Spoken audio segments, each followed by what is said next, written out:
Ядовитые змеи африканской саванны исчезают, и ученые не могут объяснить почему. За последние 20 лет популяция габонской гадюки в Конго сократилась на 60%. Черная мамба перестала встречаться на территориях, где ее фиксировали еще 10 лет назад, а египетская кобра практически пропала из северных районов Серенгети. Самое шокирующее, это происходит не из-за браконьеров и не из-за уничтожения среды обитания. Причина куда страннее, и когда ученые наконец ее установили, выводы перевернули все, что считалось известным о балансе африканской экосистемы.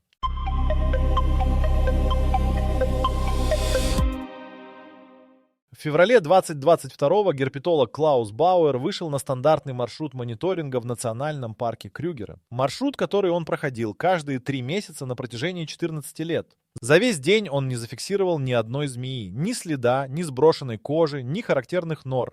Бауэр решил, что это случайность. Вернулся через неделю. Результат тот же.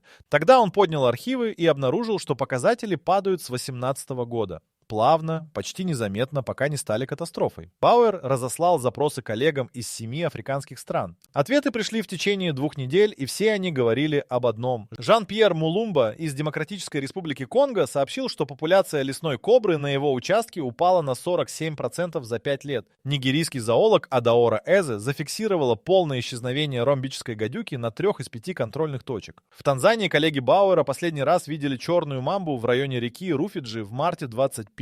Ученые немедленно начали проверять стандартные версии. Первое. Браконьерство. Змеи отлавливают ради яда, кожи и традиционной медицины. Но данные таможенных служб показали, объем изъятых контрабандных партий не вырос, а снизился. Это противоречило версии об усиленном отлове. Вторая версия – засухи и изменения климата. Саванна действительно становится суше, но модели показывали, что при текущих темпах изменения температуры змеи должны были мигрировать, а не исчезать. Их просто не находили нигде. Ни на старых территориях, ни на новых. Третью версию предложил орнитолог, а не герпетолог, и именно это сделало ее неожиданной. Профессор Дэвид Ндунгу из Найробийского университета изучал популяцию птиц-секретарей и заметил странное совпадение. В районах, где птицы-секретари размножались особенно активно в период с 15 по 18 год, змеи начинали исчезать примерно через 3-4 года. Птица-секретарь – один из немногих хищников, способных убивать ядовитых змей, включая мамб и кобр. Она топчет жертву ногами с силой 5-кратного собственного веса, а скорость удара лапой составляет менее 50 миллисекунд, быстрее, чем змея успевает среагировать укусом. Но масштаб не сходился. Птицы-секретари никогда не были достаточно многочисленны, чтобы уничтожить популяцию змей на площади в 1000 квадратных километров.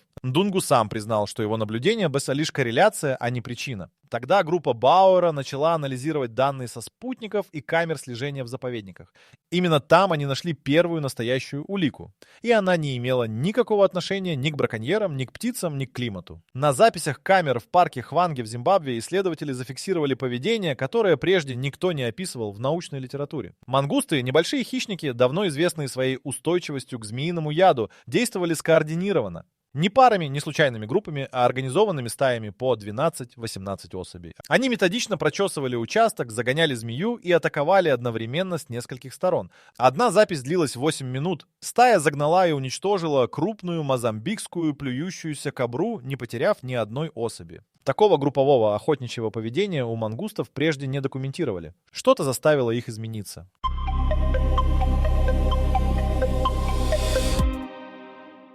Запись из Хванги попала в руки зоолога Сары Коэн из Кейптаунского университета в марте 22-го. Коэн специализировалась на социальном поведении млекопитающих и сразу поняла, то, что зафиксировала камера, не случайная аномалия. Она запросила архивы видеонаблюдения из 8 других заповедников за последние 6 лет и получила 43 записи с похожим поведением мангустов. Самая ранняя датировалась июлем 2016 года, парк Чобе в Ботсване. Именно там, по данным Бауэра, популяция змей начала падать раньше всего. Коэн сравнила численность колоний мангустов с данными по змеям и получила четкую картину. Там, где плотность мангустов превышала 12 особей на квадратный километр, популяция ядовитых змей через 2-3 года сокращалась на 30-50%. Но оставался главный вопрос. Почему мангусты вдруг начали охотиться группами? Они всегда были одиночными или парными охотниками на змей. Что изменило их поведение именно после 2015 года? Ответ нашелся не в полевых наблюдениях, а в желудках. Группа паразитологов из Претории, работавшая параллельно, анализировала останки мангустов, погибших от естественных причин в период с 14 по 21 год. В образцах после 2017 года они обнаружили резкое снижение уровня паразитарной нагрузки, прежде всего нематод рода Strongyloids, которые поражают нервную систему носителя и вызывают снижение агрессии и социальной активности. Проще говоря, на протяжении десятилетий паразиты химически подавляли у мангустов инстинкт к групповой охоте. Когда паразитарная нагрузка упала, животные вернулись к поведению, которое, судя по всему, было у них эволюционно заложено. Снижение паразитов объяснялось отдельным фактором. В период с 13 по 16 год несколько крупных природоохранных организаций провели масштабные ветеринарные программы в заповедниках Южной и Восточной Африки, вакцинацию и антигельминтную обработку диких животных, прежде всего крупных млекопитающих. Мангусты не были целевым видом, но жили рядом с обработанными животными, питались теми же источниками воды и пищи. Антигельминтные препараты распространились по пищевой цепи. Организация, финансировавшая программу, сообщила об успехе – снижении смертности среди слонов и буйволов. О побочном эффекте на мангустов не знал никто. Коэн опубликовала предварительные выводы в июне 22-го в журнале «Экология и эволюция». Реакция научного сообщества оказалась резкой. Не потому, что данные были неверными, а потому, что они указывали на прямую связь между природоохранной деятельностью человека и коллапсом популяции ядовитых змей. Несколько организаций, причастных к ветеринарным программам, публично оспорили выводы. Один из ведущих паразитологов программы заявил, что концентрация препаратов в пищевой цепи была слишком низкой, чтобы повлиять на поведение мангустов. Коэн ответила данными. В тканях мангустов из парка Чобе уровень остаточных антигельминтных соединений оказался в 7 раз выше допустимого порогового значения для мелких плотоядных. Спор продолжался несколько месяцев, пока в октябре 22-го не вмешалась третья сторона. Группа генетиков из Йоханнесбургского университета провела анализ ДНК мангустов из 6 регионов и обнаружила нечто, что полностью перевернуло картину. Поведенческие изменения были зафиксированы не только у особей из районов ветеринарных программ.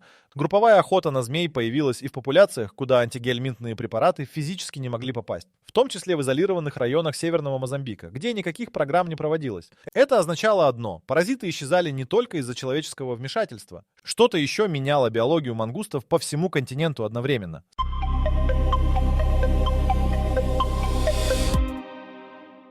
Генетики из Йоханнесбурга назвали свою находку синхронным сдвигом, одновременным изменением паразитарного профиля у мангустов на расстоянии 1000 километров друг от друга без видимой общей причины. Чтобы понять механизм, они обратились к климатическим данным, и здесь цифры оказались неожиданно точными. В период с 12 по 15 год среднегодовая температура почвы в саванне поднялась на 1,2 градуса Цельсия. Для человека это незаметно. Для нематод рода Strongyloides катастрофа. Личинки этих паразитов проходят часть жизненного цикла в почве, и при температуре выше 31 градуса их выживаемость падает на 80%.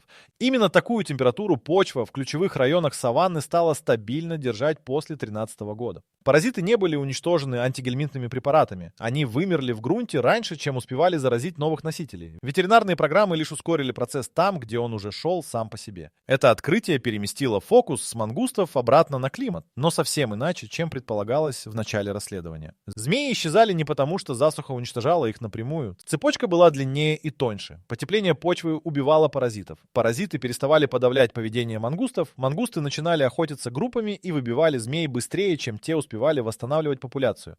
Микробиолог Амина Диалlo из Дакарского университета добавила к этой картине еще один слой. Она изучала кишечную микрофлору мангустов и обнаружила, что снижение паразитарной нагрузки запустило цепную реакцию в их иммунной системе. Без постоянного присутствия нематод иммунный ответ мангустов перестроился. Животные стали агрессивнее, быстрее реагировали на угрозы и демонстрировали более высокую готовность к рискованным атакам. По сути, десятилетия паразитарного заражения делали мангустов пассивнее и осторожнее. Эволюционный компромисс, позволявший змеям выживать рядом с потенциально опасным хищником. Этот компромисс рухнул за несколько лет. Диалlo провела серию экспериментов в контролируемых условиях в своей лаборатории. Она разделила группу мангустов на две части. Первой намеренно поддерживали умеренный уровень заражения нематодами, вторую держали без паразитов. Через 8 недель поведение групп кардинально различалось. Зараженные особи при встрече с имитацией змеи отступали или атаковали в одиночку и неуверенно. Незараженные немедленно подавали сигналы другим особям и атаковали скоординированно. Эксперимент воспроизвел в лаборатории именно то, что камеры фиксировали в дикой природе Хванге и Чобе. К концу 2022 года у ученых была полная цепочка причин. Но оставалась проблема, которую данные не решали. Что произойдет с саванной, если ядовитые змеи продолжат исчезать? Змеи в африканской экосистеме контролировали численность грызунов – крыс, мышей, песчанок. В районах Серенгети, где кобры и гадюки исчезли раньше всего, популяция многополосой травяной мыши к 2022 году выросла втрое за 4 года. Эти грызуны являются основными переносчиками вируса Ласса и нескольких штаммов хантавируса. Первые случаи необъяснимого роста заболеваемости геморрагической лихорадкой в приграничных районах Танзании и Кении были зафиксированы в 2021 году, за год до того, как ученые выстроили полную картину исчезновения змей.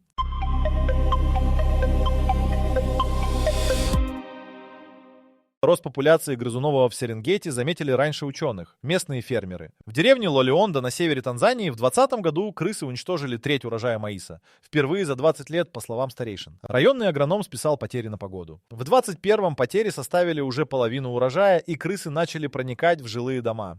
Фермеры расставляли ловушки и травили грызунов, но популяция восстанавливалась быстрее, чем ее удавалось сократить. Никто тогда не связывал это с исчезновением змей. Эпидемиолог Джума Мванганги из Найробийского центра контроля заболеваний получил первые тревожные сводки в августе 2021. В 3 деревнях приграничного района Кении и Танзании за 6 недель было госпитализировано 14 человек с симптомами геморрагической лихорадки, высокая температура, внутренние кровотечения, поражение почек. 2 погибли. Анализы подтвердили хантавирус, штамм, который в этом регионе прежде фиксировали единичными случаями раз в несколько лет. Мванганги объявил локальную вспышку и начал стандартное расследование источника заражения. Все 14 пострадавших контактировали с грызунами, либо при работе на полях, либо в домах. Параллельно зоолог Бауэр передал Мванганги свои данные по змеям. Эпидемиолог наложил карту исчезновения кобр и гадюк на карту вспышки. Совпадение было 100%. Районы без змей давали вспышки. Районы, где змеи еще сохранялись, оставались чистыми. Мванганги немедленно направил отчет во Всемирную организацию здравоохранения с пометкой «Требует срочного внимания». Ответа он ждал 3 месяца. Пока бюрократическая машина раскачивалась, экосистема продолжала разрушаться по нарастающей. Исчезновение змей ударило не только по численности грызунов. Египетский мангуст, уничтожая змей, лишился главного конкурента за пищевые ресурсы и начал активнее охотиться на птичьи гнезда. В районе озера Маньяра в Танзании орнитологи зафиксировали падение численности наземных гнездящихся птиц на 28% за 3 года. Среди пострадавших видов оказался африканский венценосный журавль, вид, внесенный в список уязвимых. Падение численности птиц запустило следующее звено. Журавли и родственные им виды активно поедали саранчу и других прямокрылых насекомых. Без птиц популяция саранчи в нескольких районах вышла из-под контроля раньше стандартного сезонного цикла. В феврале 22-го рой пустынной саранчи площадью около 60 квадратных километров прошел через сельскохозяйственные угодья провинции Аруша. Нетипично рано и нетипично далеко от обычных миграционных маршрутов. Фермеры потеряли посевы на площади свыше 8 тысяч гектаров. Энтомолог Фатима Хасан из Каирского университета, изучавшая динамику популяции саранчи, опубликовала в марте 22-го короткую заметку в научном блоге. Она предположила связь между нетипичным поведением раев и изменениями в популяциях птиц-хищников. Заметку почти никто не заметил, до тех пор, пока ее не процитировал Бауэр в своем расширенном докладе, где он собрал все звенья цепи в единый документ. Доклад назывался «Каскадный коллапс. Исчезновение ядовитых змей как триггер системного разрушения экосистемы саванны» и был разослан в 23 научных учреждения в ноябре 22-го. Именно этот документ, наконец, заставил международное сообщество воспринять происходящее как кризис, а не как локальную аномалию.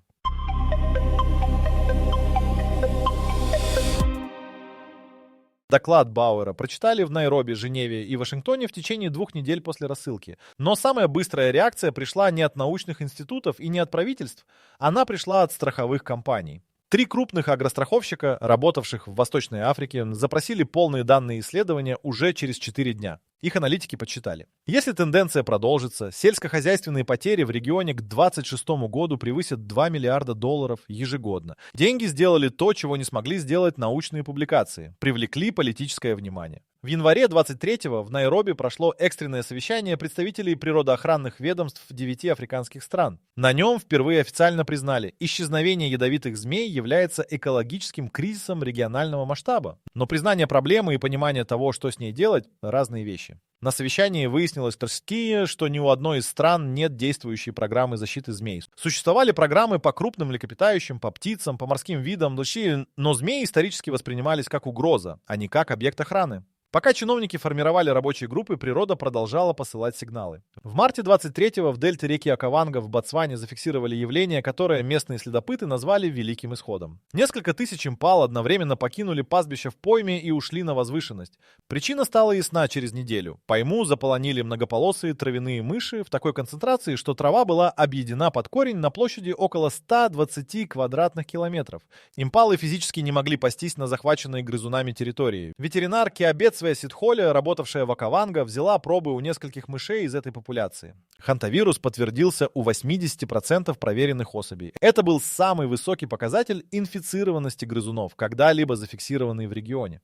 Ситхоле немедленно сообщила в Министерство здравоохранения Ботсваны и одновременно напрямую написала Мванганге в Найроби. К этому моменту у Мванганги уже накопилось достаточно данных для полноценного эпидемиологического прогноза, и он его опубликовал. Прогноз был конкретным и жестким. При сохранении текущей динамики исчезновения змей число случаев хантавирусной инфекции в Восточной и Южной Африке к 2025 году вырастет в 4-6 раз по сравнению с базовым уровнем 2019 года. Зоны наибольшего риска. Приграничные сельскохозяйственные районы Танзании, Кении, Замбии и Ботсваны, где плотность населения достаточно высока для быстрого распространения инфекции. Прогноз также указывал на вторичный риск. Массовое применение родентицидов для борьбы с грызунами отравит хищных птиц и еще больше дестабилизирует экосистему. Природа добавила к этому прогнозу собственный аргумент в апреле 23-го. В национальном парке Амбосели в Кении камеры наблюдения зафиксировали, как стая бабуинов численностью около 30 особей провела ночь на акациях, отказавшись спускаться на землю.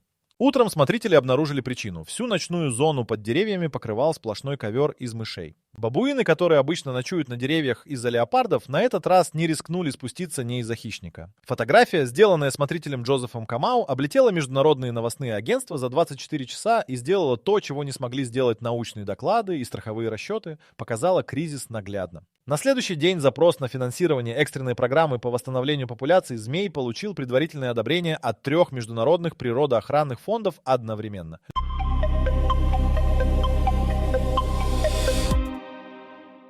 Фотография из Амбосели спровоцировала публичную дискуссию, которую ученые давно хотели избежать. В течение недели после ее публикации сразу несколько политиков и общественных деятелей заявили в прессе, что кризис вызван исключительно изменением климата, и потребовали международного финансирования климатических программ. Одновременно представители природоохранных организаций, проводивших ветеринарные программы в заповедниках, выступили с заявлением, что их деятельность была добросовестной и научно обоснованной, а выводы Коэн о связи антигельминтных препаратов с поведением мангустов остаются дискуссионными. Спор о причинах грозил похоронить работу над решением. Бауэр отреагировал жестко. В мае 23-го он опубликовал открытое письмо в журнале «Природа», где изложил данные в виде конкретных процентных соотношений.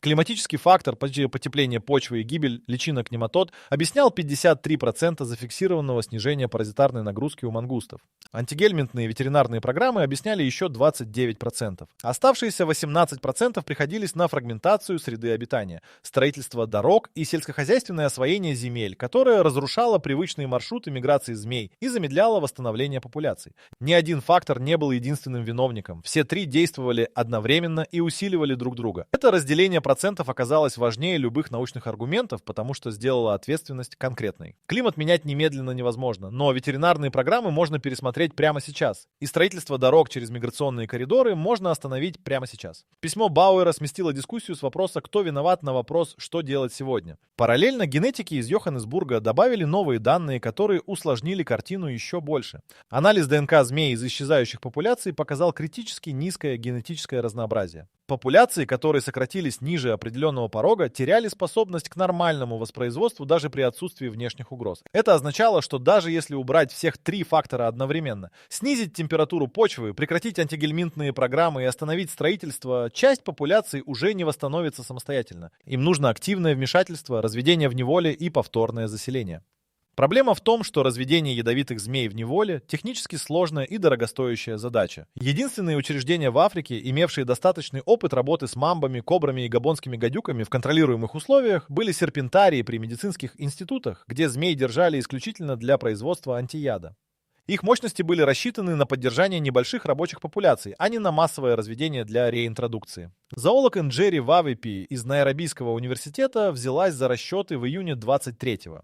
Для значимого восстановления популяции черной мамбы в одном среднем районе Серенгети требовалось не менее 300 особей, выращенных в неволе и выпущенных поэтапно в течение 3 лет. При существующих мощностях африканских серпентариев это заняло бы 22 года. ВАВЭПИ предложила альтернативу – создать 3 региональных центра разведения специально под программу реинтродукции с привлечением европейских зоопарков, имеющих опыт работы с африканскими видами. Зоопарки Франкфурта, Честера и Антверпена ответили положительно в течение месяца. Но пока шли переговоры о центрах разведения, полевые данные фиксировали продолжение спада. В июле 23-го Бауэр вернулся на свой маршрут в парке Крюгера, тот самый, где в феврале 22-го не нашел ни одной змеи. За 8 часов наблюдений он обнаружил 2 особей. Молодую мозамбикскую плюющуюся кобру и взрослого питона. Питон ядовитым не является. Кобра была одна на маршруте протяженностью 40 километров. 14 лет назад на том же маршруте он фиксировал в среднем 19 встреч с ядовитыми змеями за один выход.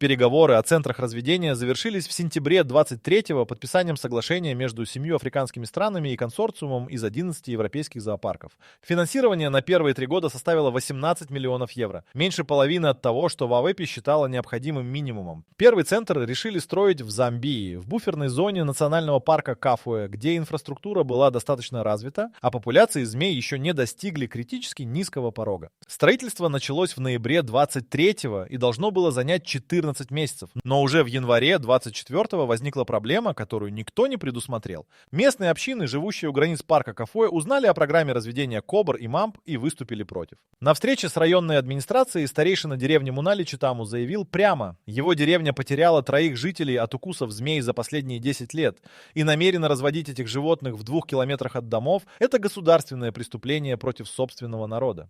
Его поддержали представители еще 4 деревень. Возражения были обоснованными. Программа реинтродукции предполагала выпуск ядовитых змей в дикую природу рядом с населенными пунктами. Разработчики программы включили в нее меры безопасности, обучение населения, поставки антияда в местные медпункты, создание буферных зон, но все это существовало пока только на бумаге. ВАВЭПИ и Бауэр приехали в Мунали лично в феврале 24-го. Встреча длилась 6 часов. Ученые показали данные по росту популяции грызунов и случаям хантавирусной инфекции в районах без змей. Читаму выслушал и задал один вопрос: сколько человек умерло от хантавируса в его районе за последние 3 года? Ответ был: 2. От укусов змей 3. Для него арифметика не работала в пользу программы. Компромисс нашла не наука и не политика. Его нашел местный фельдшер Самуэль Мвале, который присутствовал на встрече и молчал первые 5 часов. Мвале предложил начать не с разведения и выпуска змей, а с восстановления природных коридоров, полос нетронутой растительности между фрагментированными участками саванны, по которым оставшиеся змеи могли бы мигрировать и восстанавливать популяции естественным путем без участия человека. Этот подход не требовал строить центр разведения рядом с деревнями. Он требовал лишь остановить распашку конкретных участков земли и восстановить кустарниковый покров на заброшенных полях. Идея Мвале технически была не новой. Экологи называют такие коридоры связующими элементами ландшафта и давно используют их для крупных млекопитающих. Но применительно к змеям ее никто системно не тестировал в Африке. Бауэр немедленно связался с коллегами из Зимбабве, где подобный эксперимент был проведен случайно. Фермер Тендай Мукамберы в 2018 году забросил несколько полей и не стал их перепахивать из-за финансовых трудностей. К 2022 году на этих полях зафиксировали устойчивую популяцию ромбических гадюк, единственную растущую популяцию ядовитых змей в том районе. Площадь заброшенных полей составляла всего 87 гектаров. Данные по полям Мукомберы стали главным аргументом для пересмотра стратегии. В марте 24-го рабочая группа программы проголосовала за добавление коридорного подхода как основного метода наряду с разведением в неволе. Строительство центров Кафуэ приостановили для переоценки расположения. Его решили перенести дальше от населенных пунктов в менее доступный, но более безопасный для общин район. Финансирование перераспределили. 4 миллиона евро из 18 направили на выкуп и консервацию заброшенных сельскохозяйственных земель в 5 странах. К июню 24-го было законсервировано 240 тысяч гектаров потенциальных коридоров. Первые полевые мониторинги на восстановленных участках показали появление змей уже через 4 месяца после прекращения обработки земли. Скорость естественного восстановления оказалась выше, чем прогнозировали самые оптимистичные модели, при условии, что змеям просто давали место для существования.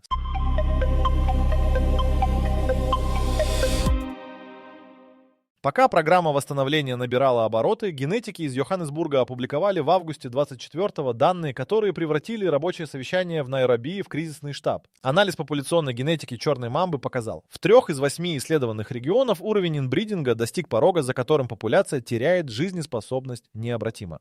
Не через 20 лет, уже сейчас. Особи в этих регионах давали кладки с процентом нежизнеспособных яиц выше 65. Молодняк рождался с анатомическими дефектами позвоночника и не выживал дольше 3 недель. Эти популяции уже не существовали в биологическом смысле, они доживали.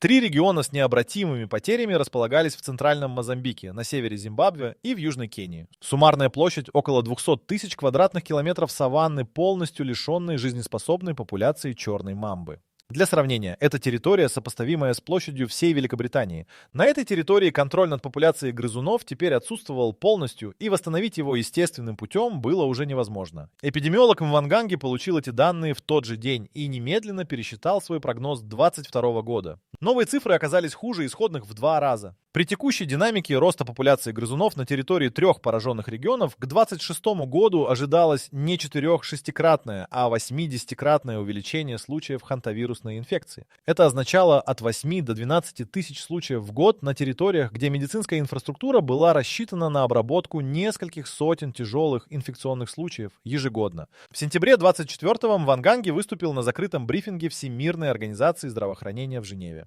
Он представил 3 сценария. Первый – инерционный. Программы восстановления змей работают в текущем темпе. Коридоры создаются постепенно, центр разведения открывается в 2026 году. При этом сценарий пик эпидемиологической нагрузки придется на 2027-2028 год, и система здравоохранения 3 стран не справится без внешней помощи. Второй сценарий – ускоренный. Немедленное утроение финансирования, параллельный запуск 3 центров разведения вместо одного, экстренная консервация коридоров.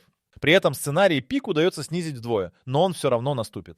Третий сценарий Мванганги назвал точкой невозврата. Если в течение 18 месяцев не будут приняты меры ускоренного сценария, деградация экосистемы в пораженных регионах станет самоподдерживающейся. Грызуны уничтожат растительный покров настолько, что восстановить среду обитания для змей станет невозможным даже при наличии животных для реинтродукции. Зал выслушал брифинг молча. Представитель одной из стран-доноров спросил, сколько стоит ускоренный сценарий. Мванганги назвал цифру 104 миллиона евро в течение 3 лет. Для сравнения он добавил, ликвидация одной средней вспышки геморрагической лихорадки с госпитализацией 1000 человек стоит от 60 до 80 миллионов евро, не считая долгосрочных последствий для экономики региона. Предотвратить дешевле, чем лечить, но только если действовать сейчас. Решение о финансировании на брифинге принято не было. Его перенесли на следующую сессию через 6 недель. За эти 6 недель в Южной Кении было госпитализировано 43 человека с симптомами хантавирусной инфекции. 9 из них погибли, среди погибших 2 детей. Районная больница города Вои исчерпала запасы поддерживающих препаратов на 3-й неделе вспышки и запросила экстренную помощь из Найроби. Помощь пришла через 8 дней. Эти данные Мванганги включил в первый слайд своей презентации на следующей сессии. На этот раз голосование заняло 20 минут.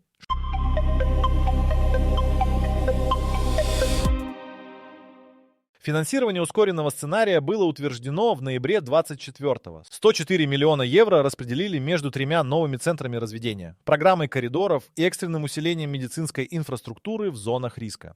Первый транш поступил в январе 25-го. Центр в Кафуэ возобновил строительство, 2 новых центра заложили в Танзании и Мозамбике. К марту 25-го коридорная программа охватила уже 480 тысяч гектаров законсервированных земель в 6 странах. Мониторинг на участках, законсервированных в 2024 году, фиксировал устойчивое присутствие змей на 72% территорий. Скорость естественного заселения подтвердила выводы, сделанные на основе полей Мокамберы. Змеи возвращались туда, где им давали пространство, быстро, при условии, что поблизости сохранялся хотя бы минимальный исходный резервуар популяции. Бауэр вышел на свой маршрут в парке Крюгера в апреле 25-го, ровно через 3 года после того выхода, когда нашел одну кобру на 40 километров. За 8 часов он зафиксировал 7 встреч с ядовитыми змеями, 2 мозамбикских плюющихся кобр, 3 ромбических гадюк и 2 молодых черных мамб. 7, не 19, как 14 лет назад. Но это был первый прирост после 7 лет непрерывного падения. Бауэр внес данные в журнал наблюдений и отметил дату. Популяция грызунов в районах с восстанавливающимися коридорами начала снижаться в третьем квартале 2025 года на 11% относительно пика 2023. Этого было недостаточно, чтобы говорить о стабилизации, но достаточно, чтобы говорить о переломе тенденции. Мванганги обновил эпидемиологический прогноз. При сохранении текущего темпа восстановления пик заболеваемости хантавирусом ожидается в 2026 году и окажется вдвое ниже наихудшего сценария 2024. 3 региона с необратимыми потерями популяции черной мамбы остаются проблемой без быстрого решения. Центр в Мозамбике начнет выпуск первых выращенных в неволе особей не раньше 2028 года. До этого момента на площади 200 тысяч квадратных километров контроль над грызунами будет обеспечиваться искусственно, расстановкой хищных птиц на гнездовых платформах и точечным применением родентицидов нового поколения, не токсичных для птиц. Это дорого, трудоемко и является временной мерой, а не решением. Ответ на вопрос, с которого началось это расследование, почему исчезают ядовитые змеи, оказался не одним ответом, а 3 действующими одновременно. Потепление почвы уничтожило паразитов, которые десятилетиями сдерживали агрессивность мангустов. Ну что, теперь, когда мы знаем, что ядовитые змеи исчезают из-за мангустов и глобального потепления, подумайте, как же это влияет на всю экосистему. Если вам интересны такие шокирующие истории, переходите на наш сайт whiteori.com, там много захватывающих статей и видео. Ссылка в описании. Ветеринарные программы ускорили этот процесс там, где он уже шел сам по себе. Фрагментация среды обитания лишила змей возможности восстанавливать численность естественным путем. Уберите любой один фактор, и 2 оставшихся все равно привели бы к кризису, просто медленнее. Главный урок, который ученые формулируют одинаково во всех публикациях по этой теме, звучит так. В сложной экосистеме нет видов, чье исчезновение не имеет последствий. Змеи казались угрозой. Для скота, для людей, для детей в деревнях, у границ заповедников. Никто не строил программ их защиты, потому что никто не думал, что они нуждаются в защите. Они нуждались. И цена этого заблуждения — 9 детских и взрослых смертей в больнице города Вои, миллиарды потерь урожая и 104 миллиона евро на восстановление того, что разрушалось тихо и незаметно на протяжении 10 лет. Черная мамба, самая быстрая змея в мире, способная развивать скорость до 20 км в час, исчезла с территории, сопоставимой с Великобританией, прежде чем кто-то успел это заметить. Когда заметили, оказалось, что ее отсутствие убивает людей медленнее, чем ее укус, но вернее.